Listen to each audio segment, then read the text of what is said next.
After the DDoS attack from 2 days ago, there has been a Blizzard response about the entire situation and what is gonna happen to the entire guild. As you guys know, OnlyFangs is a guild of several of the biggest streamers on Twitch that got together to play hardcore WoW, aka you die, you lose forever. The goal was to clear the entirety of Black Wingler raid without dying, and that took several of the biggest streamers in the website. But the day where this would end and they would clear the raid, this happens. No, don't log in. I don't think you you log should out. log in, bro. I'm in the login server. Yeah, I think I'm probably dead. I just got hit by a shadow flame. There you go. Some person or a group of individuals targeted Blizzard's server and DDoS attacked it, as in they tried to overload the server so the servers would lag and they couldn't play their characters in the middle of a pool of a boss, so they died. The entire guild, almost, some of them survived, most people died.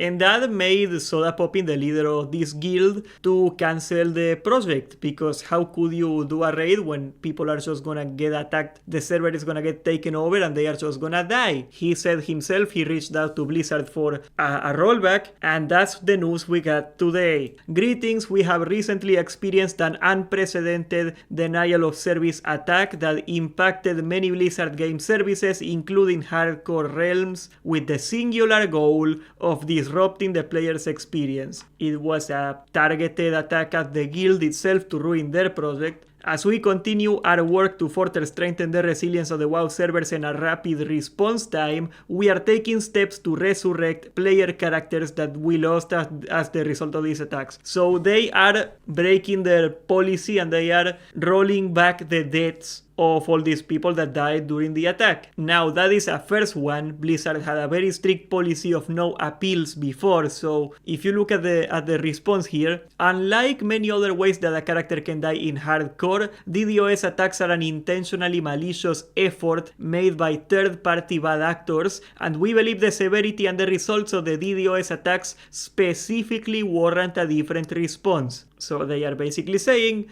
they are very clearly saying, we do not do appeals usually, but this time it warrants something else to change.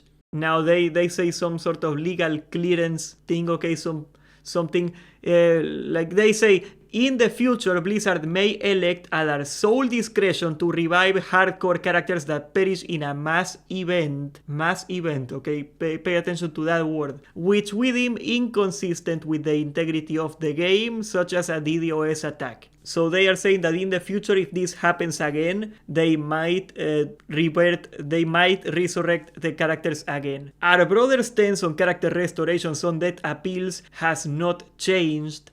To be clear, we do not intend to revive characters which have died due to server disconnects, lag spikes, gameplay bugs, or any other reason. Blizzard customer support cannot assist with issues related to characters who have died on Hardcore Realms. Thank you as always for your feedback, Clay Stone, Associate Production Director, WoW Classic. So there is a little bit of stuff to unpack in here. They, as far as I can tell, never reverted a death of a character in Hardcore WoW before. This is the first time they have ever done it. I said in my video when this whole thing went down that there is a big optics problem with reverting the deaths of the characters, because even though anybody can tell you it is unfair that they died, when they change the policy for the streamers, well, people are gonna be mad. Granted, this is probably not only gonna affect the streamers, because you can bet you when they DDoS the server to stop the streamers, a lot of normal players also died. There is other people playing in that server and they shut down the server for everybody, and it is likely those people are gonna come back too. But let's not be fooled here. If this thing wasn't streamed at 100,000 people,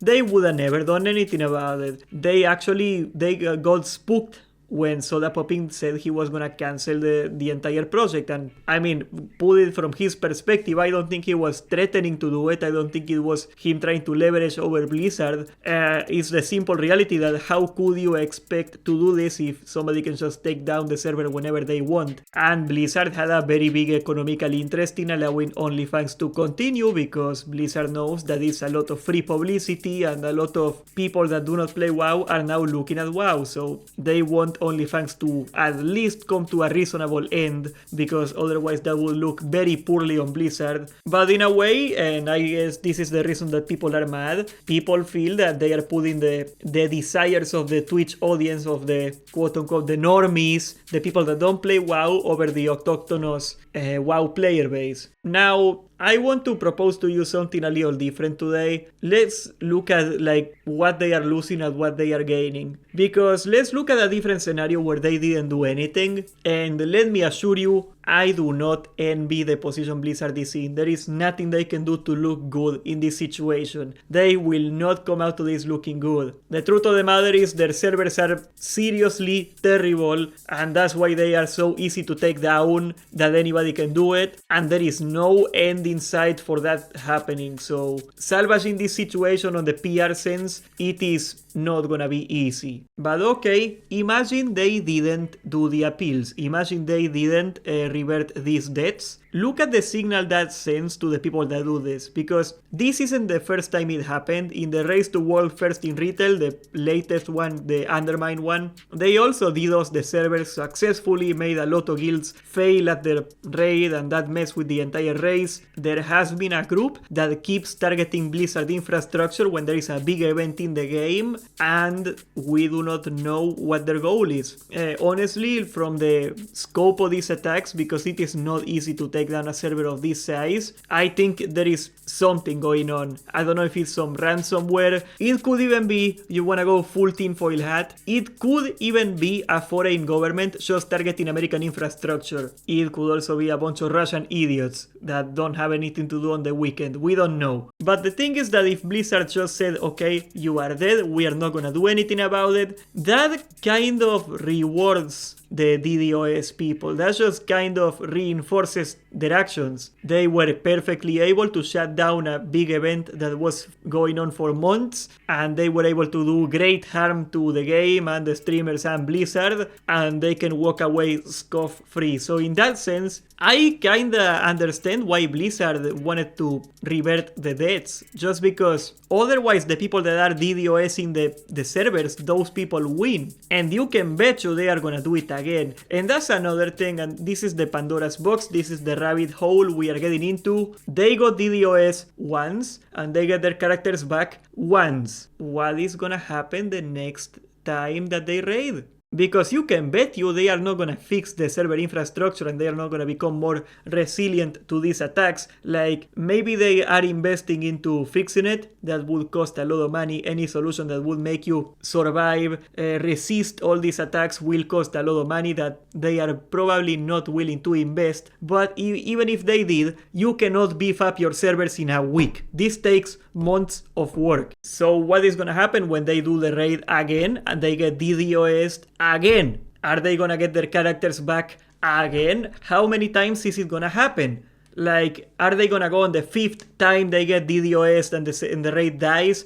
Is Blizzard gonna go, sorry guys, you got 5 lives, it's over? Because they are gonna have to stop at some point. They cannot just keep reviving them forever. It is a very messy situation, and I cannot really tell you what's gonna happen. But I can almost assure you that whoever did this attack is gonna do it again. On the flip side, if you're one of these streamers and you know this is gonna happen again, boy, you are gonna get a lot of viewers, because everybody is gonna wanna see it happen. It's gonna be a very interesting week whenever they try this again. We have not got confirmation yet from Soda or Tyler or anybody in the OnlyFangs organization of when they are gonna attempt this raid again. If they are gonna attempt this raid again, because there is a good chance he doesn't. But we better stay tuned, because it is gonna be really freaking funny. And before you condemn Blizzard, because, okay, I will be the first person to condemn Blizzard. I kinda do it professionally at this point. I am a professional complaining about Blizzard. There is nothing great they can do here. There is no situation, no solution, no answer they could have given that was gonna have everybody happy. It is not fun to be put in this situation if you're the person making this decision. So give them the benefit of the doubt. This time, this is not their fault, really. Like, they could have a better server, yeah, but it is not them that did the DDoS attack. You know, like, it is, this time it is not their fault, is all I'm trying to say. What would I have done myself if if I was that guy that had to make the decision? I'm not sure, man. The reason I would have not rolled back the characters if I were them is not that I think it's wrong to do it, but because they are gonna do it again. It's not like you can revert it twice, and if you say, no, we are not gonna do it again, we are not gonna roll it back again, well, now you got all the people that wanted the rollback mad. It's just gonna get people more mad than if you said, okay, tough luck, it just happened. Pretty crappy time to be working at Classic WoW right now. What can I say? Subscribe, join the Discord, and thank you for watching.